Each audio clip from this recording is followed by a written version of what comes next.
তাআলা বলছেন যে তোমরা তোমাদের ছোট ভাইজানকে অনুসরণ করো। আমরা যেহেতু মালিকের আওলাদকে পেয়েছি, আমরা মালিকের গোলাম।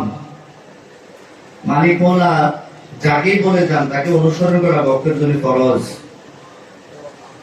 এটা তরিকতের আইন। মালিক মৌলা যদি কাউকে বলে যান যে তাকে মেনে মানো, তাহলে ভক্তের জন্য মানাটা কি? ভক্তের জন্য ফরজ, অন্য মানুষের জন্য না।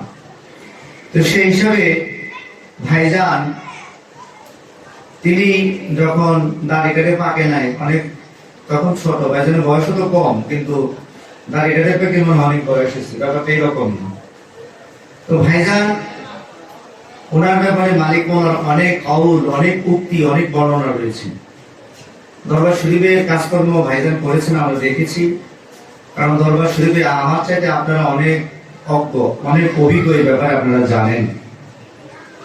সবচেয়ে বড় কথা হচ্ছে আমার মালিক মৌলার পবিত্র আদর্শ মুবারক ভাইজানকে আপনারা ধরে রাখছেন, যদিও তিক্ত কিন্তু তারপরও সত্য। বলেন না মারহাবা।